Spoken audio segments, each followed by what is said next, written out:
Hey guys, welcome back to the Chatty Ree Show. So I'm here tonight with your Have and the Have-Nots review for episode 4, season 5, The Lion. So let's jump right into it. Tonight really wasn't much. I didn't take any notes or anything because I had to work and I'm literally just walking in the door from work. I haven't even had a chance to settle in. So I was literally watching it on my Xfinity on the Go app through my travels, coming home from work. So, basically, let's start off where we left off last week. So, in the hotel, Hannah, Benjamin, and Candace are still going back and forth about the dude being her father. Come to find out, it's not really her dad.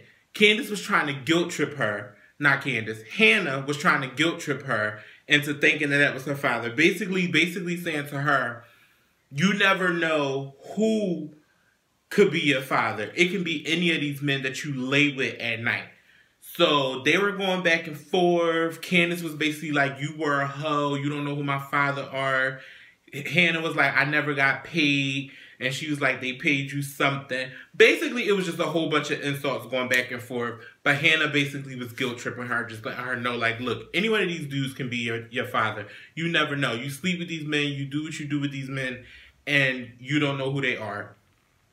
Then came a very special moment where Hannah finally broke down and really let her guard down and told Candace everything that she should have been told her years ago. But she finally told her now basically of how she was raped, how she was a mistake baby, how she wanted to abort her, how her aunt forced her to keep her and was like, if you want to continue to live with me, you have to have this baby. She didn't want a rape baby and she never wanted her. But when she had her, she, at one point in time, she had his nose and his lips and his this and his that. And it reminded him of her. And she remembered the lion tattoo he had on him. And she was just basically like, but then I seen this sparkle in your eye that made me love you. And you were mine. And all of this other stuff. And it was a really deep moment. And honestly, Candace was just sitting there listening to her. And she was like lightly crying. You seen her wipe her eyes. Benjamin standing in the back crying. And I'm thinking like, okay, this is it. Candace is going to finally let her guard down. And this is it. Like, this is it. And I don't know why I had this much faith in Tyler Perry and Candace at the same time. But basically, after she poured her heart out to Candace, Candace was like, start laughing and then wiped her tears and was like, good job. Like, basically, like, bitch, okay, like, you just put on an Oscar award-winning performance. And I said, Candace, good fucking job, bitch. Good. I couldn't believe she just took it like that. So I'm like, oh my God. In this moment, I'm thinking Candace finally gonna let her wall down, and she didn't. She said, I only believe one thing that you said, and that's that you treated me like shit throughout my whole childhood. So in that moment, Hannah was like, I'm done. She left, she took her shoes off, she dusted her shoes off, and she said Matthew something is one of the scriptures in the Bible. I forgot which one she said. Like I said, I would have wrote it down, but I was watching this in my travels home from work. But basically, I'm pretty sure the scripture is just about letting go and having to move on. Hannah and Benjamin left, and Candace broke down. Like, she broke down crying. She was like, just in tears, like snot breakdown crying. How she should have been with her mom, but she didn't want to let her mom see her in a weak moment. So that happened. So then we jump to a scene where David's at the jail trying to see Jeffrey, but the cops being an asshole won't call the DA people to let him come up. David then spent the night at the fucking precinct trying to see Jeffrey. That happened. Then we jump to a scene where what's his name? Jim is on the phone with the lady that worked for the police trying to get her to come down and have sex with him. And she really don't want to do it. We get Veronica. She calls Benjamin, begging Benjamin to come to her.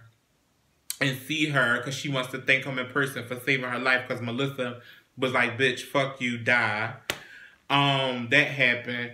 Then we get fucking psychopath as Justin. He's sitting there basically pissed off at Jeffrey, pulls him out the cell because Wyatt's been calling Jeffrey's phone back to back.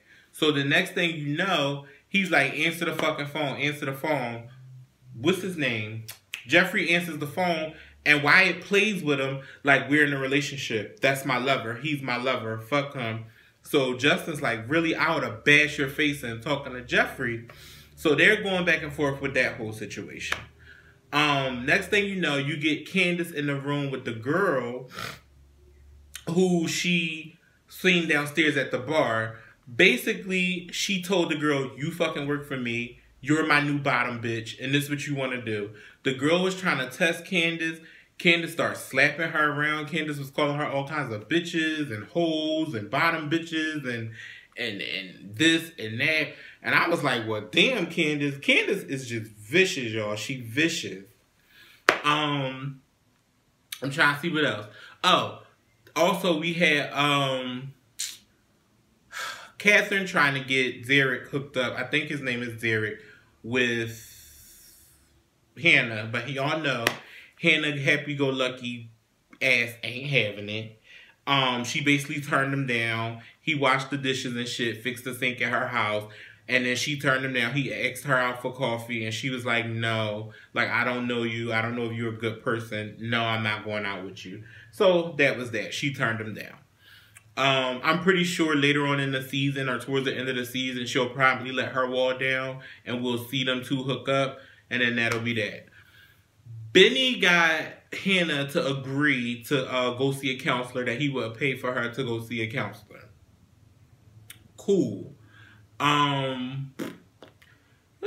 What else happened? I'm jumping around, guys, because like I said, I had to work tonight, and I'm like literally fresh off of work, so I'm trying to like make sure I'm not missing any good things for y'all. And if I did forget something, put it down in the comments so we can chat about it and go back and forth about it. Trying to see what else.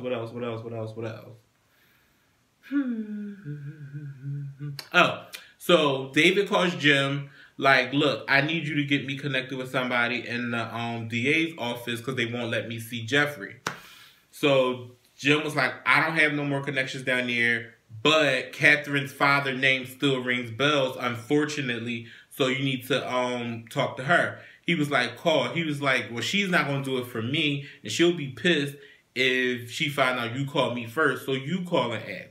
So he calls her, let her know what's going on with Jeffrey, and David didn't know Veronica was in the accident. Kathryn basically was like, oh, that bitch is crazy. Sure, David, I'll help. Well, first, initially, her initial response was, I'm not doing shit to help Jim. So if this is about Jim, nigga, fuck no, get off my phone. He was like, no, this is about Jeffrey. So she was like, sure, anything for Jeffrey. I'll call you right back. So she's going to make her phone call or whatever she need to make to help Jeffrey out to get David up there to see Jeffrey. Trying to see what else did we miss, guys. And I think that's pretty much it. Like I said, I jumped around. I didn't give you guys the review in order because, again, I watched it in my travels home from work. So I was, like, in and out of traveling and, like, watching it. So I wasn't really 100% focused tonight. But if I did forget something, put it down in the comments so we could chat about it. Again, this episode for me wasn't really much. This season hasn't really been much for me. I don't know about y'all. But I'm just kind of like, I don't know if this is just like one of those filler seasons, or is he trying to spice us up for towards the end of the season, or is he going to come back with this big bang for season 6? Like, I don't know what's going on, but The Have and the Have-Nots is one of my favorite shows, but it just hasn't really, it's not wowing me like I wanted to wow me, guys. So just let me know what y'all think. I hope you guys enjoyed this review. I know it's a little choppy. Forgive me. Next week, I'm back to business. I'll be home. And enjoy. Make sure you guys follow me on Instagram at Chatty Reads. Subscribe to my channel. Tell a friend to tell a friend. And I will see you guys soon. I'll actually see you guys tomorrow for the Chatty Reads Show video. All right. Peace.